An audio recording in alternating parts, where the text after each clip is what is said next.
Good afternoon, class. We are looking at exam 3 review, chapter 3, differentiation rules, chapter 4, application of differentiations.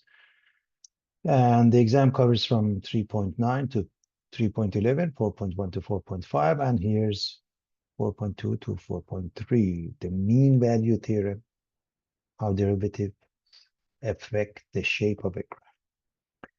So 4.2, the mean value theorem. We start with the Rolle's theorem. Rolle's theorem says, let f be a function that satisfies the following criteria. Number one, f is continuous on the closed interval of a to b. Number two, f is differentiable on the open interval of a to b. Number three, the endpoints have the same functional value, meaning f of a equals f of b.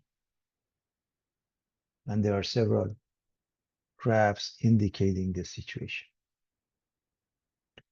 Then there is a number c in the open interval of a to b, somewhere between a and b, such that f prime of c is equal to 0. Graphs of some typical functions that satisfy the three hypotheses are given. In each case, it appears that there is at least one point, c comma f of c, on the graph where the tangent line is horizontal, and therefore f prime of c equal to 0. So, what is the Rolle's theorem? The Rolle's theorem says if you have a function that you know it's continuous and differentiable, continuous in a closed interval, differentiable in an open interval. You also know the function has the same value at the endpoints, a and b. There must be some point in between that the tangent line is horizontal. That's all. So here's a continuous function. F of a and f of b are the same. Of course, it's differentiable. It's continuous. Then somewhere in between, there is a horizontal tangent line here, here. In this case, more than one. In this case, it's just a horizontal line itself. That means every point of the function. Now, so let f of x be x to the power of 4 minus 2x squared. Find all c in the interval of negative 2 comma 2 such that f prime equal to 0. Well, this follows the Rolle's theorem. Let's look at the function. The function is a polynomial of degree 4. So f is a polynomial of degree 4. What's going on with the polynomial? It's differentiable and continuous everywhere from negative to positive infinity. So the function is continuous from negative to positive infinity. Therefore, it's continuous in the closed interval. They have given us the interval. And according to Rolle's theorem, it has to be continuous in the closed interval, and it is. It is also differentiable in the open interval. Again, the reason, because it's a polynomial. Now, so number 1 and number 2 work. Let's see if number 3 works, meaning let's look at the endpoints, f of negative 2 as well as f of 2. So let's plug in negative 2. So negative 2 to the power of 4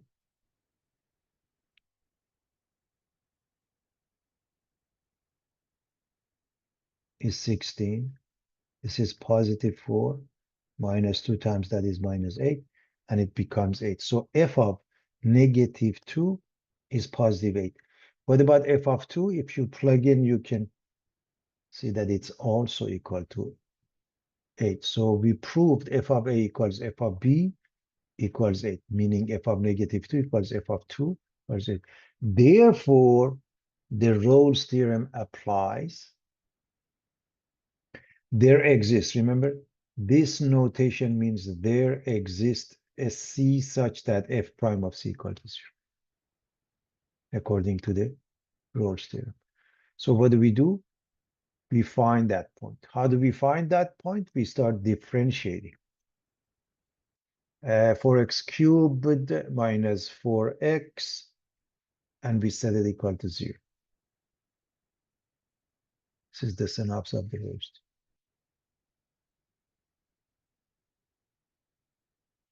You factor the 4x out. You get 4x times x squared minus 1. This is 0. This is 0 means x squared equals 1 means x is plus minus 1. There are 3 points. And by the way, you look at the points that are in between. All of them are in between. So thus, in the interval of -2 to 2, the derivative is 0 at each of these 3 x values. If we were to look at that, so we're done for our practical purposes. If we were to look at this, we can either graph it or just use the technology for that. Look at the points at A and B, namely -2 is 8. +2 is also 8. And at these points, -1, 0, and 1, look, we have horizontal tangent lines. So, as you can see, everything works. And we proved it. And we're done.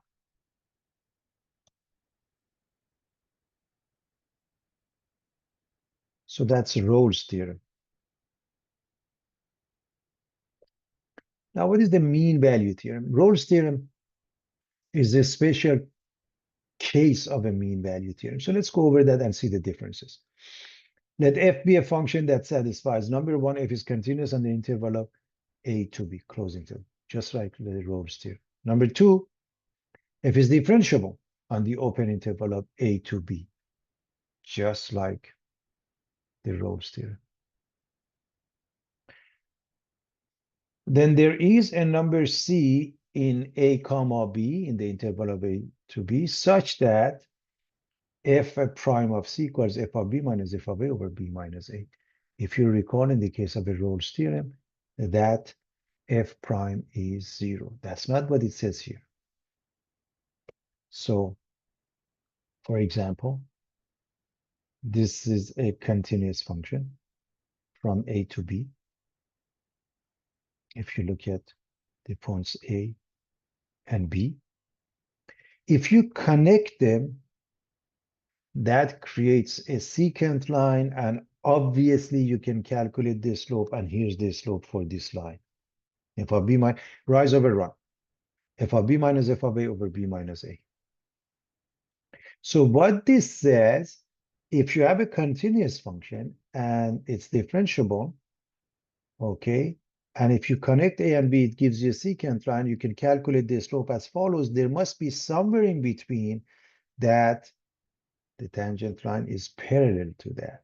So this is a secant line. Some point in between this point must have a line that is parallel to that. Okay.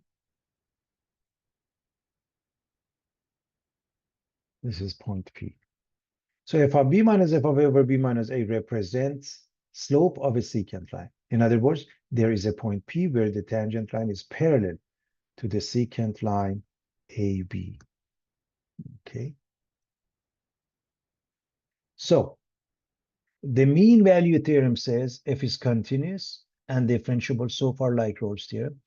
And there's a number such that there's a number c such that f prime of c is f of b minus f of a over b minus a. I hope you realize the difference is that over there we said f of b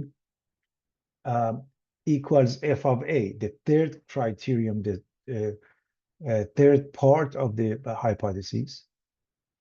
And notice, if f of b equals f of a, what happens to f prime of c? Becomes 0.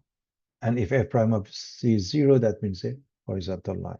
And so note, Rolle's theorem is a special case of the mean value theorem. Again, it has one more criterion. The third one was that f of a must be equal to f of b. So let's look at an example of the mean value theorem. Given that f of x is 5 minus 4 over x, find all c in the interval of 1 to 4 such that the slope of the secant line is equal to the slope of a tangent line.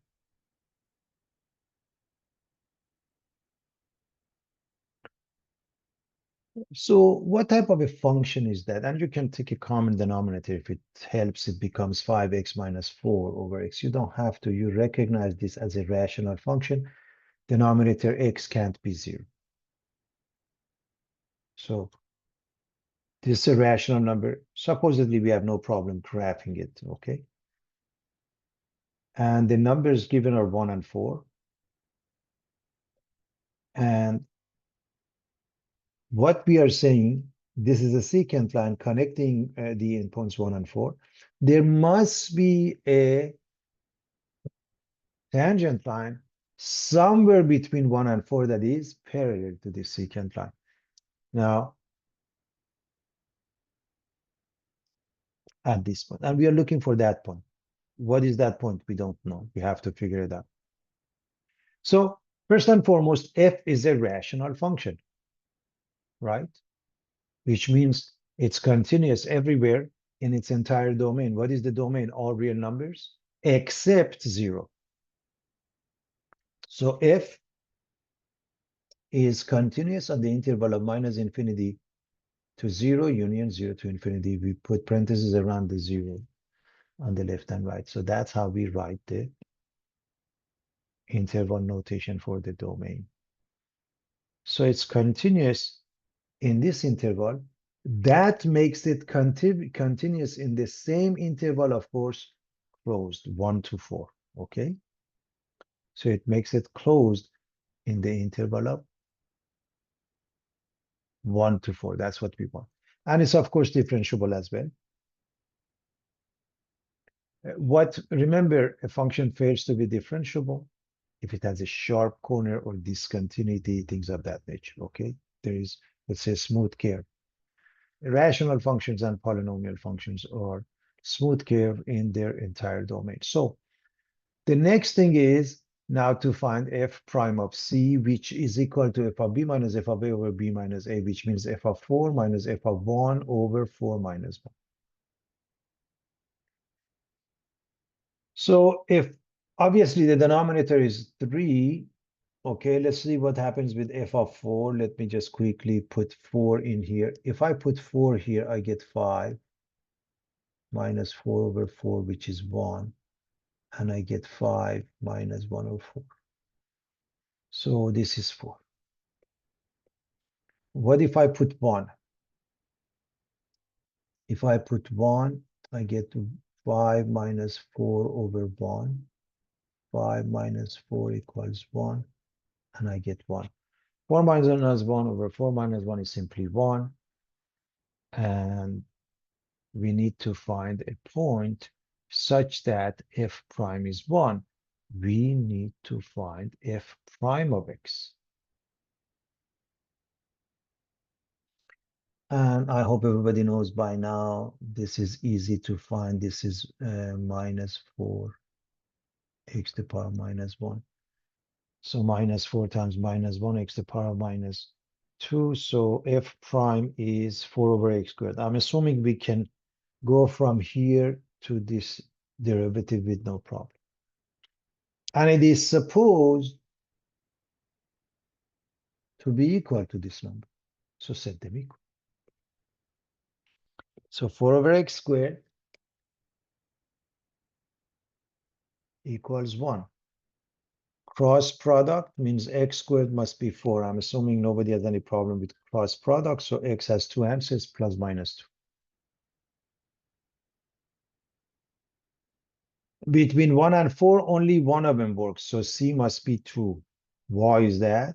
Because 2 is the only number. So there may be a bunch of numbers that work out, but we are interested in between. Is there any number? And yes, the answer is positive 2, because positive 2 is the only of the two numbers that is in between.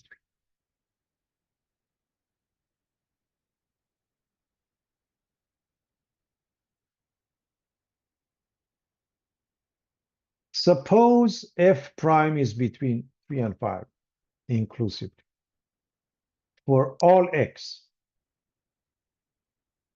Show that f of 8 minus f of 2 is between 18 and 30 inclusive. That means the endpoints are included. So when you look at the mean value theorem, this looks like f of b minus f of a. So if you follow the mean value theorem, and go with this, f of b minus f of a is the numerator. By the way, please understand this means if you do the cross product here, if I put 1 here, and I do the cross product, I get this line. It's the same line, okay? So f of b minus f of a must be between these two numbers. And if that is the case, b must be 8, a must be 2.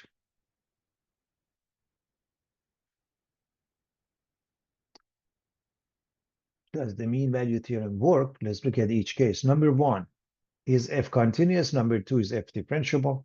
Well, if f prime is always between these two numbers, it's telling us f prime exists. So f is continuous in the closed interval of 2 to 8 and differentiable in the open interval of 2 to 8. The answer to both questions as to why is this the case, because it's given to us that f prime is between 3 and 5. That means f prime exists. And if a function is differentiable, it's also continuous, not the other way around. So differentiability is given. If a function is continuous and you have the graph, you can tell if it's differentiable or not, because there are two things you look for. If it has a sharp corner, that's where it fails to be differentiable. If it has discontinuity also. So if you have a continuous function, you have to look at the graph. If you have a differentiable function, for sure it's also continuous. And again, how did we know it was differentiable? They said so. When they say f prime is between these two numbers, that means it's differentiable. Therefore, the mean value theorem applies. And we are going to write this. Given this, and we write this. So f prime is between 3 and 5 at any point. So even f prime of c, which is f of b minus f of a over b minus a, must be between 3 and 5. That's the meaning of this. When they give you that, that means f prime is always. So what is this? F of 8 minus f of 2. What is this? 8 minus 2. So we are going to replace this with that. And of course, 8 minus 2, everybody knows is 6. We are going to multiply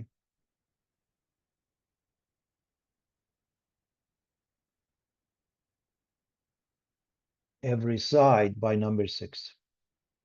So this becomes 18. This one goes away. This becomes 30. And believe it or not, that's the proof. We just proved that f of 8 minus f of 2 is between 18 and 30. That's the end of the proof, using the mean value.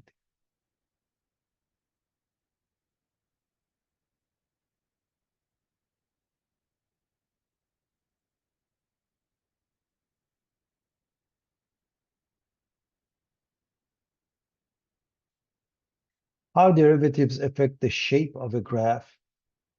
Let's look at a couple of theorems. A function is increasing where f prime is positive and decreasing where f prime is negative. In other words, if you look at this one, which looks almost like a line, just in your head, imagine it's a line instead of a curve with a positive slope. That means increasing. Again, imagine this is a line.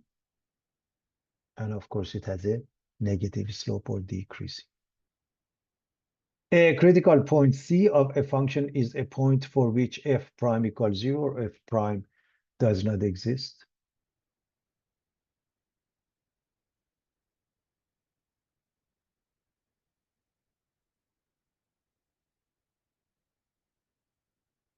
A relative maximum or relative minimum is a critical point at the top or bottom of an interval of a graph. In this case, for the minimum or maximum is peaks and valleys. That is for the minimum. A function is concave up where f double prime is positive. That means f prime is increasing. looking like that. It can hold water in essence, concave down, where f double prime is negative, f prime is decreasing, cannot hold water. An inflection point, C, is a point where concavity changes. Inflection point occurs where f double prime is 0 or f double prime does not exist, any. So if you look at this point, for example, this is the point of inflection because it's concave down here, concave up here. The change creates the inflection point. Concave up. The graph of f of x lies above all its tangent lines on an open interval. If you look at these two, and the graph for the case of a concave down, the graph lies below all of its tangent line. Look at these two. You can look at more graphs, all of the tangent lines, okay? What else do we notice? F double prime is positive. Remember, F double prime gives information about F prime gives information about F. So if F double prime is positive, means F prime is increasing. Why is that?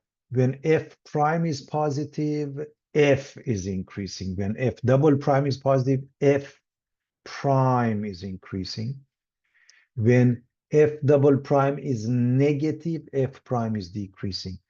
Notice, for this case, it's concave up here, and it lies above all its tangent lines. This tangent line has a slope, which we don't know, but it's positive. So is this one. We may not know the slope, but for sure this has a steeper and larger slope. So you see f prime is getting larger. F prime is the derivative of a tangent line in essence. The slope is the value of a tangent line as a specific point. If you look at this one, the slope is negative.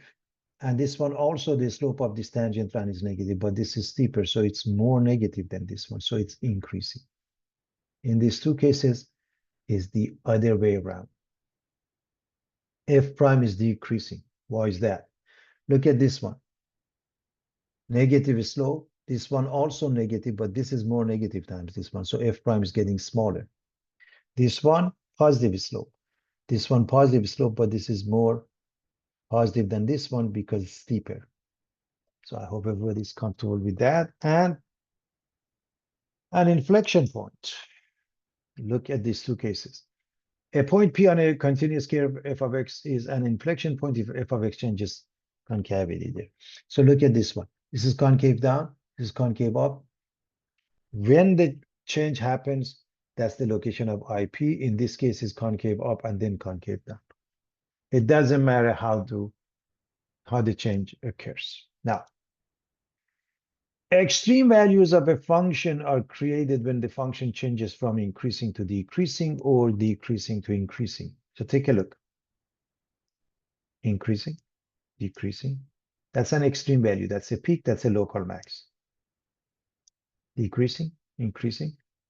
The change occurs. That is an extreme value, and that is a local mean. Decreasing, increasing, decreasing. So this one is the extreme value, local mean, local max. Increasing, decreasing, increasing, decreasing. Because of the change, we get the peaks and valleys, the terms in essence. Local max, local mean, local max. And it shows as you change from increasing to decreasing, it creates a local max and vice versa.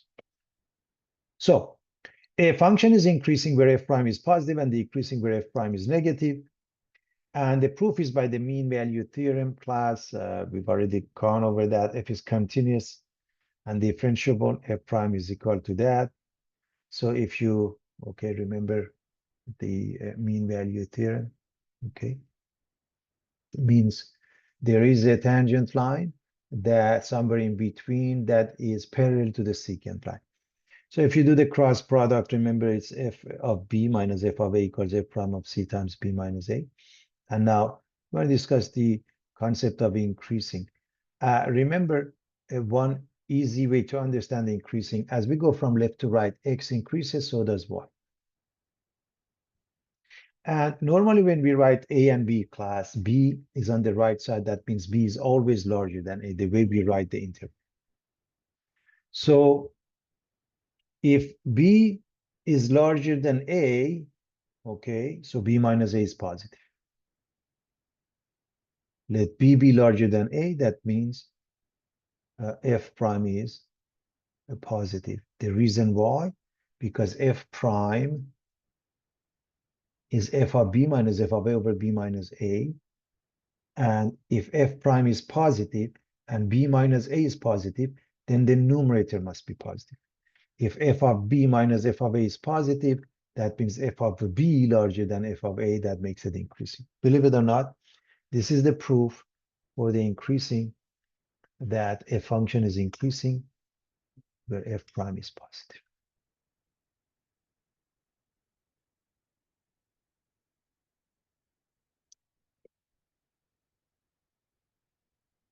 First derivative test. What is the first derivative test?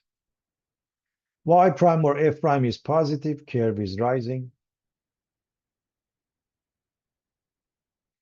Y prime or F prime is negative, curve is falling. So it creates a local max. That's the first derivative test. On the other hand, if the curve is falling first, it's decreasing. And then it's rising, it's increasing.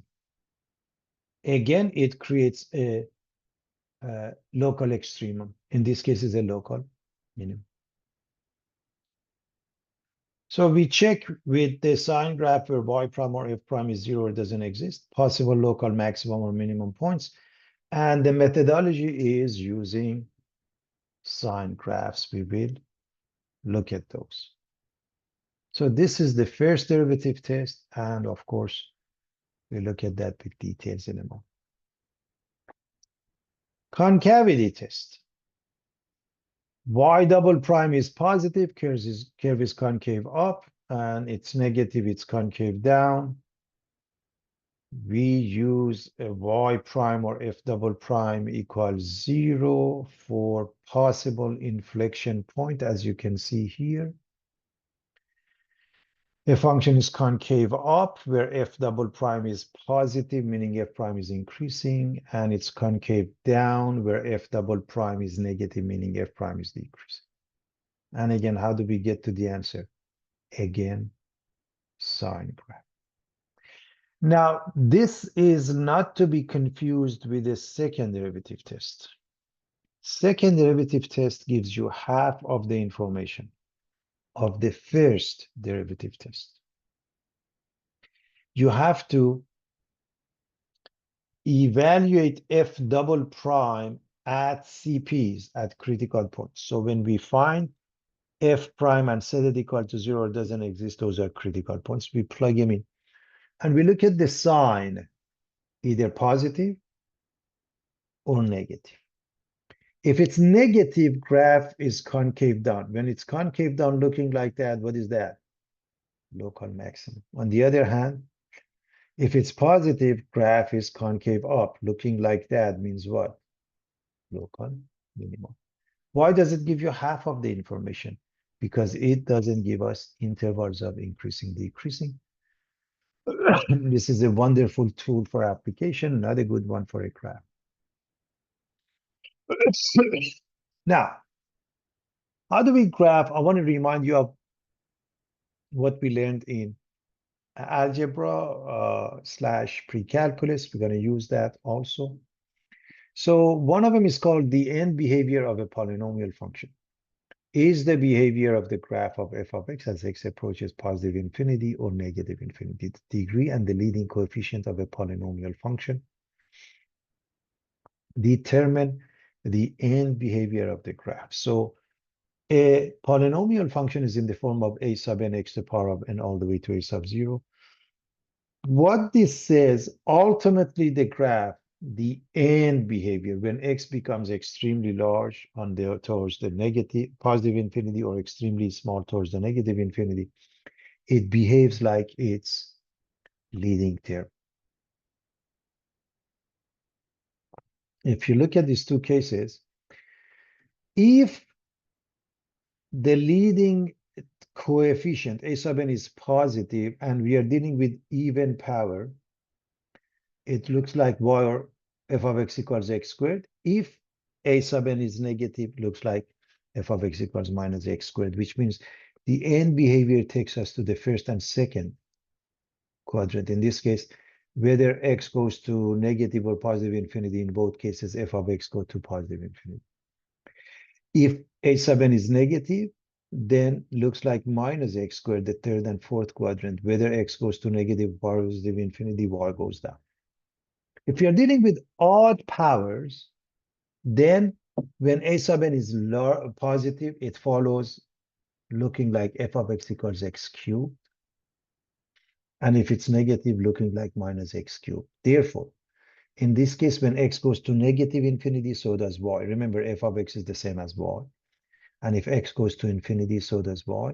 Whereas here, when x goes to negative infinity, f of x or y goes to positive infinity. In this case, x goes to infinity, y goes to negative infinity. We also have a theorem known as behavior near a zero, which depends on the multiplicity m. A zero is in the form of x minus c to the power of m.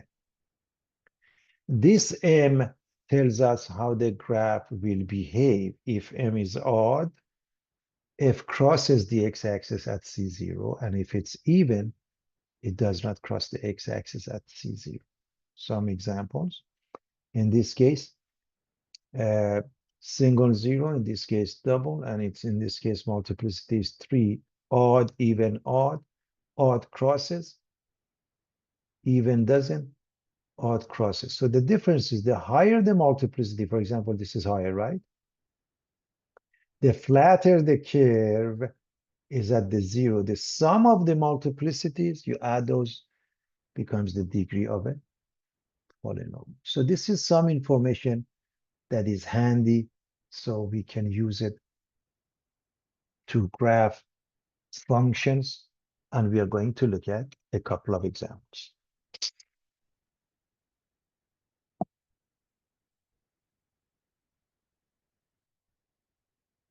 Graph f of x equals minus x cubed plus x squared plus x.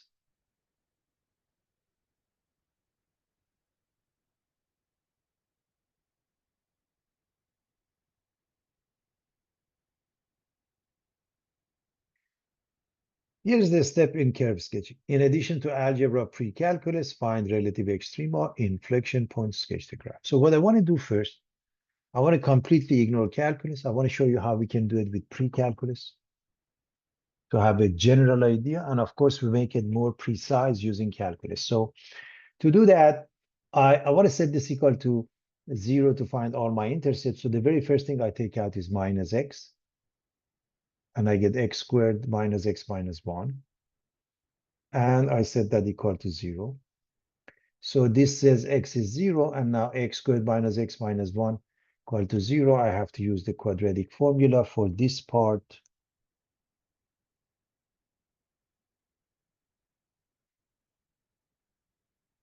A is 1, B is negative 1, C is negative 1. Again, all of these formulas you know. So plug in, and it will result in 1 plus minus square root of 5 over 2.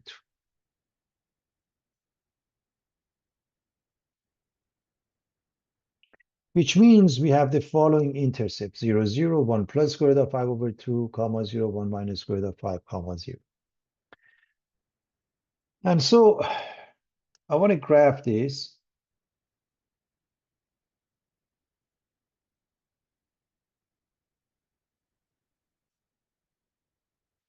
And square root of 5 is about 2.2, 2.3. So roughly we get 1.6 here. Let me use a different color. And over here we get negative 0.6. So we're going to graph those roughly 1.6. 0, 0, negative 0.6. Now, they all have, I'm going to call it m equals 1, multiplicity 1, which means the graph can't cross any of those. I can't, bounce back. It has to cross each and every one of those. Also, this is the leading term. So ultimately, it looks like y equals minus x cubed, the second and the third quadrant. So if I want to graph this, everybody, I hit the first x-intercept, but at some point, which I may not know, comes back up.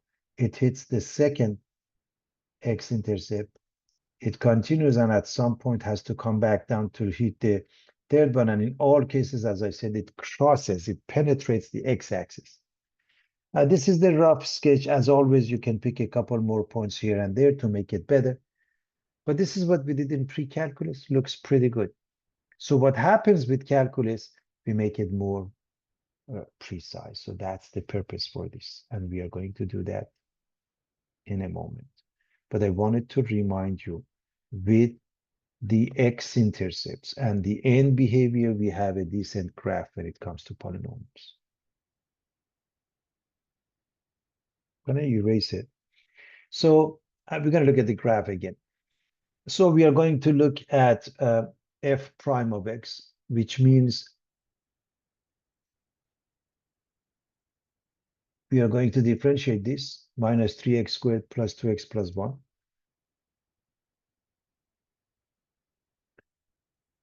Since we need to set this equal to 0, we are going to do the factoring as follows. I take the negative out because I want the leading term to be positive, a leading coefficient, if you will, minus 2x minus 1. And this is actually a very easy factoring. Of course, we have the negative in front. It's x and 3x. Why is that? Because it's 3x squared. Since this is negative 1, then you have no choice but to put 1 and one of them negative 1. Which one? You look at the middle term. Look at this. If I look at this one, I get minus 3x. With this one, I get positive x. They do add up to minus 2x. So you set this equal to 0, f prime equal to 0, x is 1 or negative 1/3. We do the first derivative test with the sine graph. So we draw a number line from negative to positive infinity, and we put all what makes f prime 0 or doesn't exist. By the way, f prime does it. If you set this equal to 0, you get those answers. If you say f prime doesn't exist, there's no solution because it's a polynomial of degree 2 itself. So a number line, and you go from negative to positive infinity, and you put those two numbers in order. And you put TP is short for test points. So obviously, between negative 1/3 and 1, the easiest one would be 0.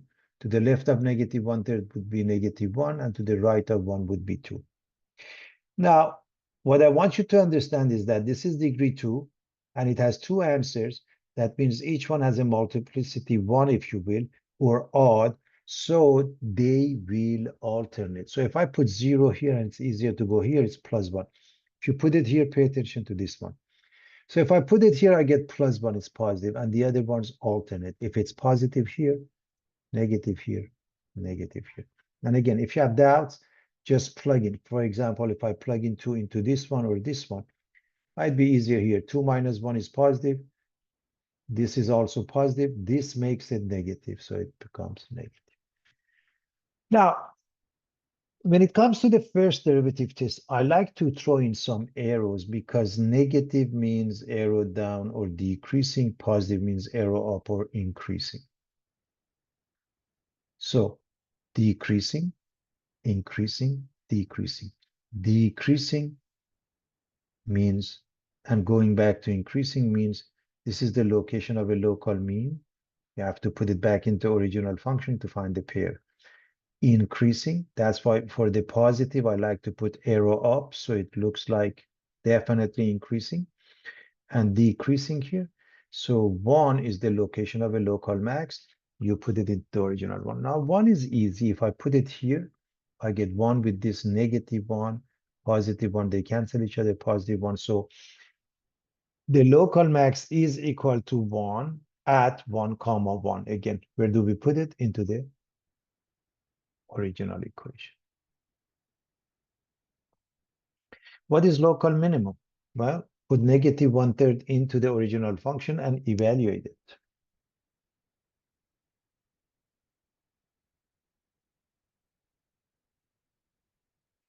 Minus f of -1/3 minus -1/3 cubed plus -1/3 squared minus 1. Okay, this is -1/27. This makes it positive 1/27.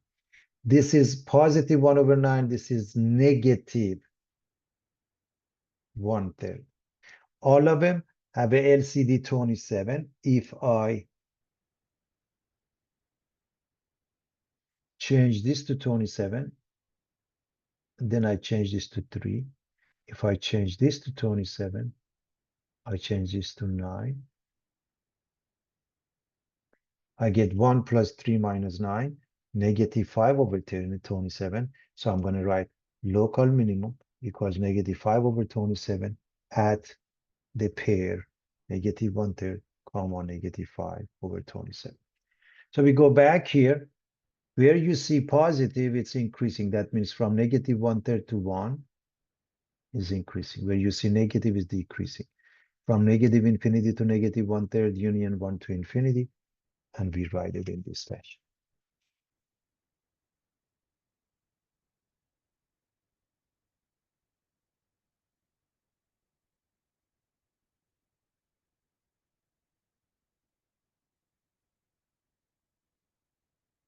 Now, I'm going to write everything from the previous page, meaning here's the function, here's the f prime, intercepts, maximum, minimum, increasing, decreasing. Everything you see is from the previous page, so we can continue finishing this up, because the next step is to set f double prime equal to 0.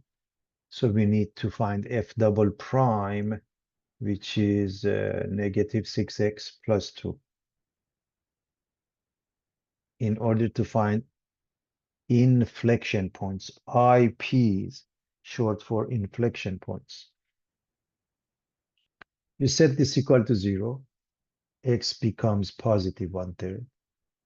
And so you go with the sine graph from negative to positive infinity, and you put this number, and at this point, f double prime is 0. Please understand, in the previous one, we had the x and f prime here because the sine graph was about f prime. In this case, we have f, x, and f double prime because the sine graph is about the second derivative, and it's going to give us concave up, down, and so forth. So obviously, we need a test point, and easy points would be to the left of 1/3 would be 0, to the right would be 1, and again, this is degree 1, there is one answer, they will alternate. So if I put 0 here, obviously I get positive 2. So it's positive here, negative here. So positive means concave up from -infinity to 1/3. Negative means concave down from 1/3 to infinity. And because of the change, it doesn't matter that it goes from positive to negative or vice versa. So 1/3 is a location of a IP. So what is xy coordinate?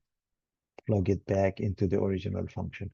So we're going to evaluate the function at 1/3.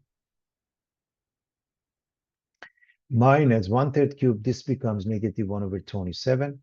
This is 1/9. And we change the denominator to 27 for all cases. If this is 27, then this must be 3. This is 27. This must be 9. They add up to 11/27. So the IP has the precise location of 1/3 and 11/27. So We are done. We are ready to graph. Let's just do this table of summary table for the sake of graphing. Okay, everybody, it helps when we write the summary table. I wrote the intercept, so starting with 0, 0 is here. Negative, let's say, point. See, 1 minus square root of 5 over 2. The reason we go to the decimal notation is for the sake of graph, so we can easily graph it. So it's somewhere here. Again, the same thing, we go to the decimal, 1.6 is roughly here. So those are the three x-intercepts. We said the maximum occurs at 1, 1, so 1, 1. And because it's a maximum, we're going to put the double arrow, meaning it can't cross it. This is the maximum. IP address, here's the exact answer. Here's the approximation because we want to locate it on the graph, okay?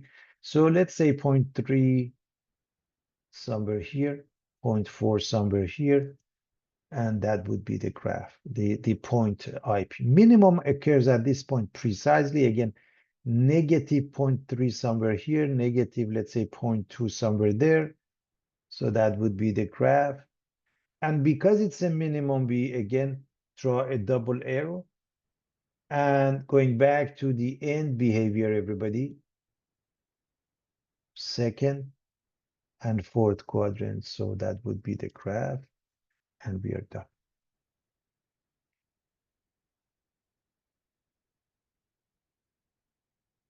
That's the total graph.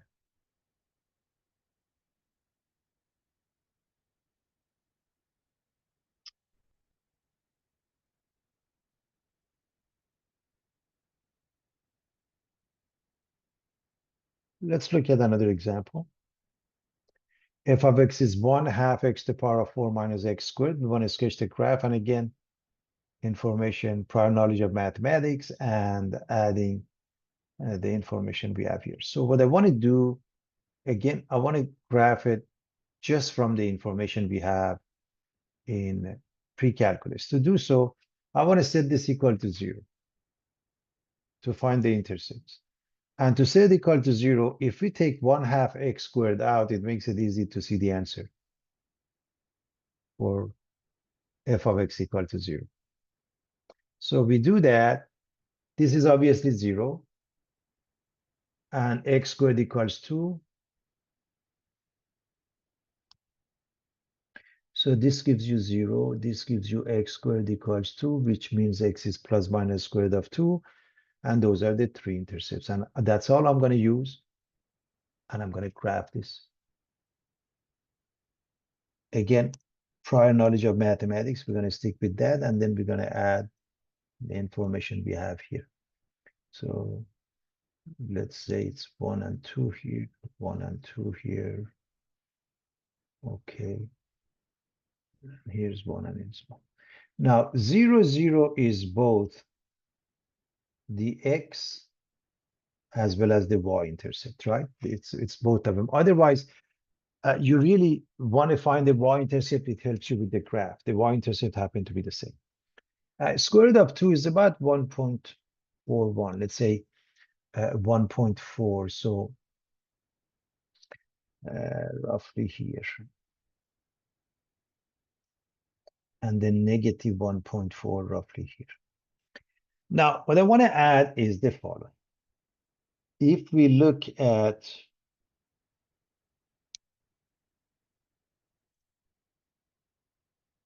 this one, we notice the multiplicity is 2 here. So I'm going to put an arrow, meaning it can't cross that, everybody. So the next thing I'm going to look at, this one gives me the end behavior. Here's the end behavior, everybody. The first and the second quadrant, just like x squared. So if I don't pick up any other point, and I stick with that, I can see that I start from one of those end behaviors. I hit the first x-intercept on the left, let's say that means it crosses. but it has to come back up. At what point, I don't know. When it hits this one at 0, 0, it can't cross, so it bounces back. Then it has to come back up again to hit the next one and go up. And this is good enough. You can pick up a few more points in between. But one thing that normally we do in pre-calculus, if you look at the function, and I'm going to leave it for you to show f of minus x equals f of x, which makes it an even function. And that means symmetric with respect to the y-axis. The right side and the left side must be identical. That means they must be symmetric with respect to the y-axis. That is to help us graph. But what happens here, besides what we already know, the x-intercepts and the end behavior, we are going to find local max, local mean, and so on. So let me erase this work. We will look at this work again. So I want f prime. To do the first derivative test, I have to go with f prime. And that would be 1/2 times 4, which makes it 2x cubed minus 2x. I factor the 2x out. I get x squared minus 1. X squared minus 1 gives me x plus 1x minus 1. And I have three zeros. One is 0, one is negative 1, one is positive 1. And again, because this is degree 3 and has 3 answers, they will alternate. So a number line from negative to positive infinity. And we put those 3 numbers from smallest to largest. And we do the TPs, test points. And the test points, for example, here we would go with negative between, to the left of negative 1 is negative 2. This one may be minus 0.5. This is maybe 0.5. This is maybe 2. As long as you pick one of them and test it, either here or here, it will alternate. Why? This is degree 3 has 3 answers. Or if you look at the factored form, each one has an exponent which is odd. Any of them that has an exponent even, it will not alternate. Okay, so the easiest number, let's look at number 2, for example. And I'm going to show you even either with this one or that one, in fact, both. If I put 2 here, I get 8 times 2 is 16, minus 4, I get 12. I get a positive number. If I put it here, 2 is positive here, 2 plus 1 is positive, 2 minus 1 is positive, their product is positive. Sometimes it's easier here. So if this is positive, becomes negative, positive, negative.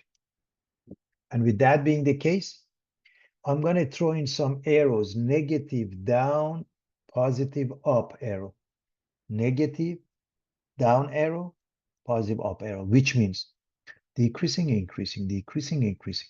As we change from decreasing to increasing, local mean, increasing to decreasing, local max, decreasing to increasing, local mean, which means we have to put it back into original function.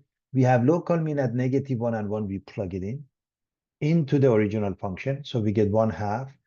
Plus minus 1 makes no difference to power of 4. Minus plus minus 1 to power of 1/2. And I hope you recognize this, that each one is 1. So that means 1/2. And then 1/2 minus 1 is negative 1/2, which means local minimum has a value of negative 1/2 at 2 different points, negative and positive 1. We write them as pairs. Negative 1 comma negative 1/2, positive 1 comma negative 1/2.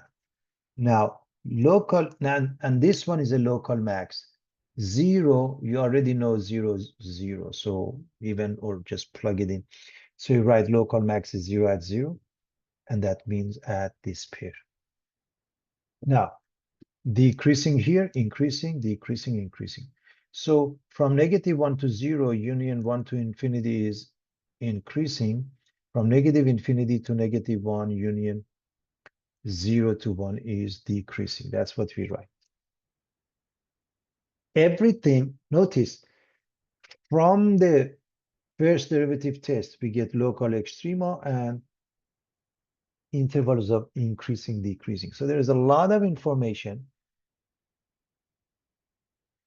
And we are going to finish this by looking at the test of concavity. To do so, I'm going to repeat the function f prime of x intercepts minimum, increasing, decreasing. And remember, this was also the maximum, okay? So now we need to find f double prime, and that is simply 6x squared minus 2. We are going to set this equal to 0, everybody. So that means I'm going to factor the 2 out.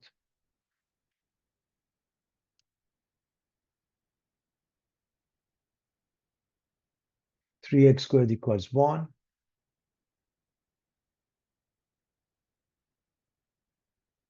X squared is 1/3, and x is plus minus 1 over square root of 3. So we do the sign graph. So possible inflection points would be those points. We need the sign graph from negative to positive infinity. Therefore, we put these two numbers here.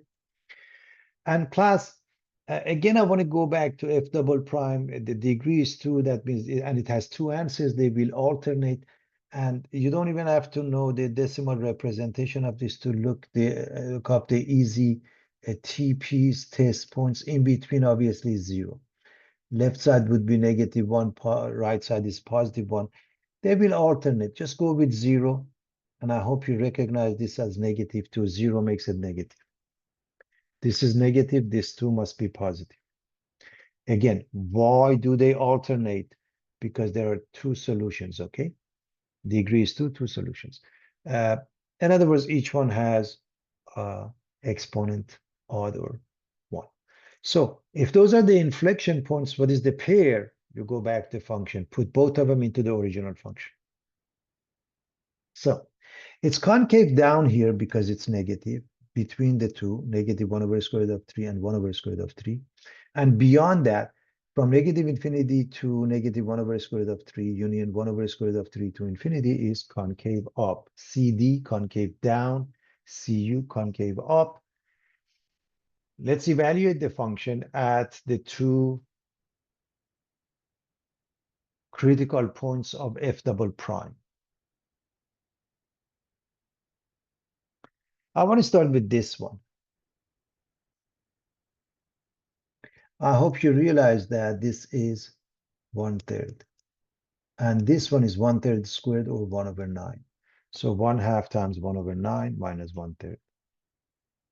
So the first one is 1 over 18. The second one is 6 over 18. And the difference is minus 5 over 18.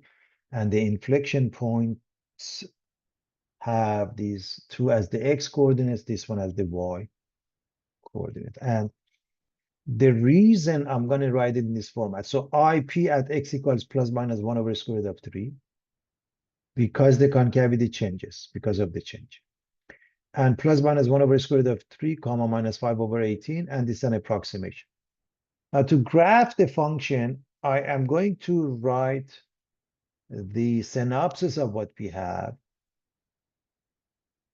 The summary table will help us with the graph. So here's the grid, plus minus 1.410. So this is negative. This becomes almost negative 1.41. This almost 1.41. So roughly, they are not exact. 0, 0 is here. And 0, 0 not only is the x-intercept, it's a maximum, so we're going to put a double arrow. The IP takes place again. We go to a decimal representation for the sake of graphing. Negative 0.6, okay, so somewhere here. Negative, let's say 0.3 somewhere here. Put them together somewhere there. And positive 0.6, negative 0.3 somewhere here. Okay. Minimum at -1 is here, -1/2 is here, +1, -1/2, and both of them get double arrows because of the word minimum. And again, we go back to this. The end behavior is giving us the first and the second quadrant. And that's the graph for this one.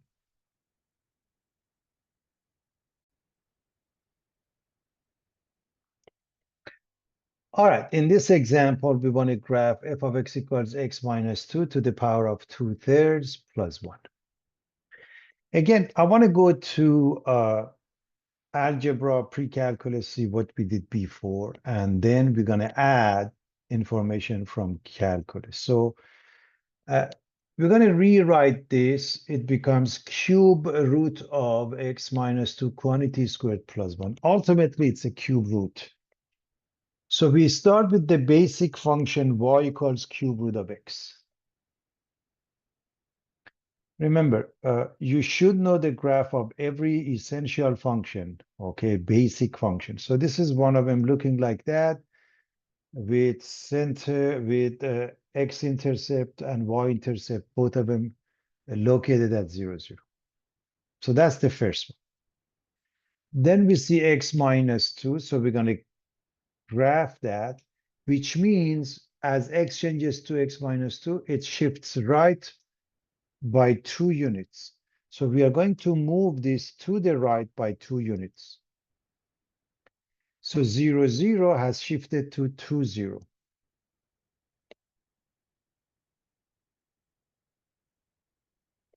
The next step is to square that.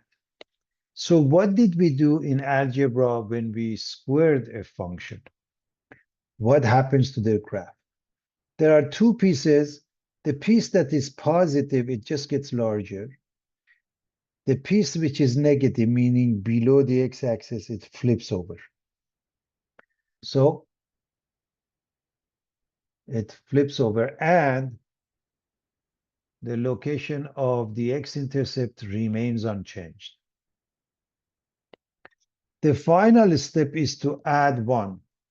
Addition of 1 means shift up by 1 unit. So this green function goes up by 1 unit, and now this one has a location 2, 1. That's all there is to it as far as prior knowledge of mathematics is concerned. Of course, we need to find the intercept. I'm going to discuss them in a moment.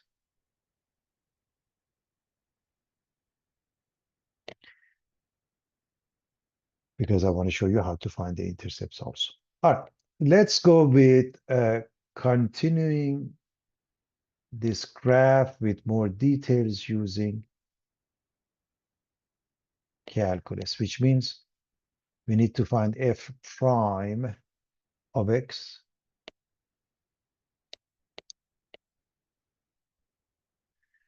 And it's easier to use this one, 2/3 x minus 2 to the power of negative 1/3 times the derivative of the inside, which is 1. And we rewrite this by taking it down, making it with positive 1/3 or cube root. So I'm assuming nobody has any problem with taking the derivative. So f prime is 0, that has no solution because a fraction is 0. When the top is 0, the top is a number, there is no solution. F prime doesn't exist. A fraction, it doesn't exist or is undefined when the denominator is 0. Clearly when x is 2. So you set this one equal to 0, x is 2 is the answer. So we use the first derivative test, a number line from negative to positive infinity. We locate the 2 at 2 f prime does not exist, and we use TPs, test points. Obviously, to the left of 2, the easiest point would be 0. To the right would be, let's say, 3. And we plug in to f prime, either this one or that one, makes no difference. So if I put the 0 here, I get cube root of negative 2, which is negative. 2 is positive, 3 is positive, this is negative, the result is negative here. If I put 3 here, I get 1. Cube root of that is 1. Positive, positive, positive. So this is negative, this is positive. So it's easy to see that. And I'm going to throw in arrow, negative down arrow, positive up arrow. Negative means decreasing. Positive means increasing because of the change. 2 is the location of an extremum, decreasing to increasing. That means local minimum occurs at x equals 2. So if I put the 2 back into the original function, I hope you see that if I put the 2 here, I get 0. So I get 1. So 2, comma 1. The local minimum is equal to 1 at x equals 2, or the pair is 2, comma 1. There is nothing else here. There is no local max. Negative means decreasing from negative infinity to 2. Positive means increasing from 2 to infinity. We also need f double prime to find inflection points if we have any. So to take f double prime, we go back to this. F double prime of x is negative 2/3 times negative 1/3. The product is negative 2/9. Same thing to the power of minus 1/3 minus 1 is minus 4/3, and the derivative of the inside is. And we rewrite it as such. Negative 2/9 cube root of x minus 2 to the power of. Now we can do the sine graph, but I want to show you something. I hope you recognize this as always negative except 2. Why is that?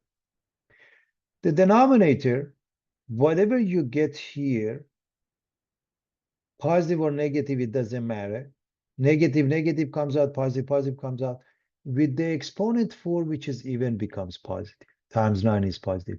This will always make it negative, except at 2, which this expression is undefined. So right away, it's always concave down except at 2, and there's an easy way of writing that. We should know that.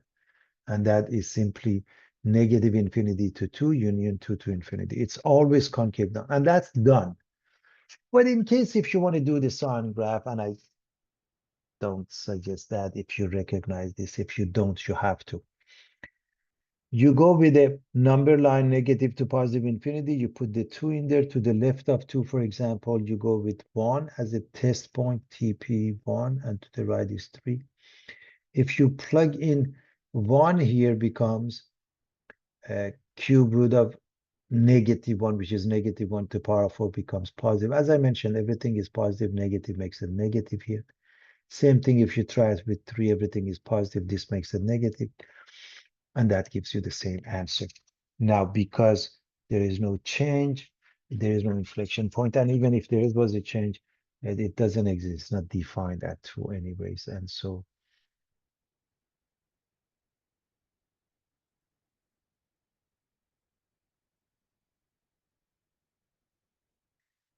now we are going to put all of this together.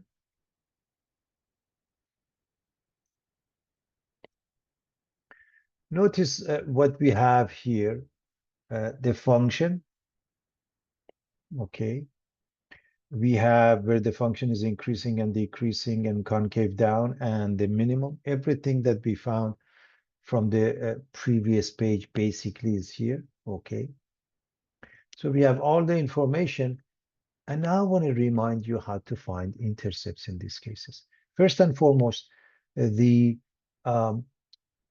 y-intercept is very simple. If you set x equal to 0 class, you get negative 2 here. You square it, you get positive 4. So cube root of 4 plus 1. So that's the y-intercept. You should find that. I didn't find it in the first place on purpose. I wanted to show you how it's done with details here. And that is cube root of 4 plus 1. And the reason we have 2.5874 because of the fact that we want to graph. So that's why I had it. But what about the x-intercept? There is none. Why is that? Let's look at the reason for that. There's no x-intercept. By definition, x-intercept means you set y or f of x equal to 0. And when you do that, how do you solve it? Well, we're going to move the 1 becomes negative. Because this is to the power of 2/3, we're going to raise both sides to the power of the denominator.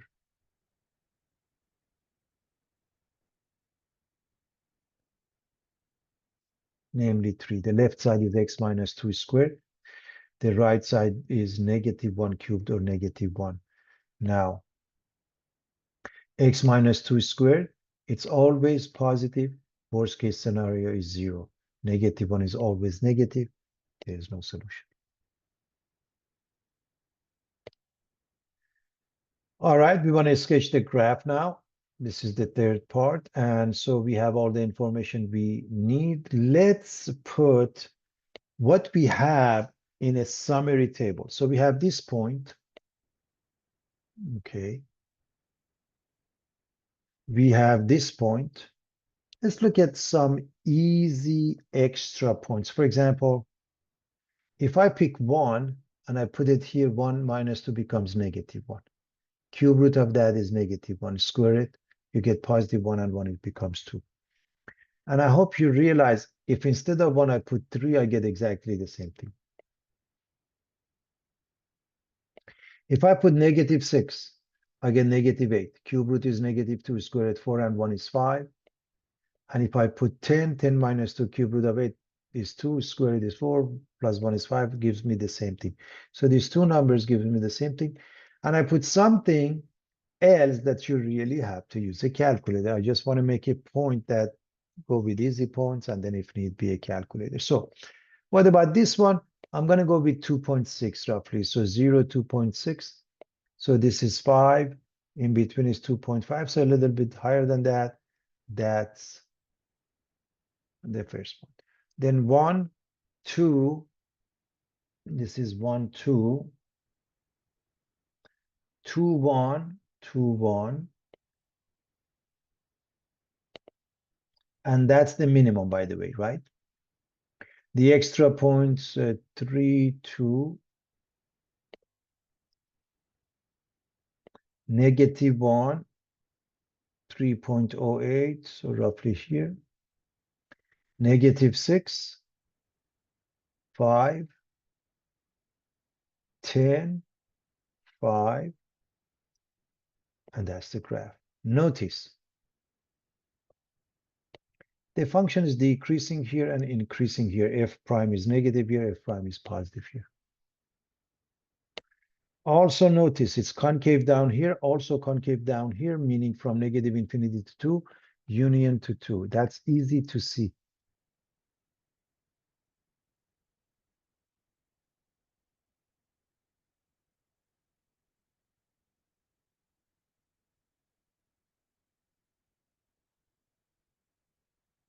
And that's all there is to it, everybody.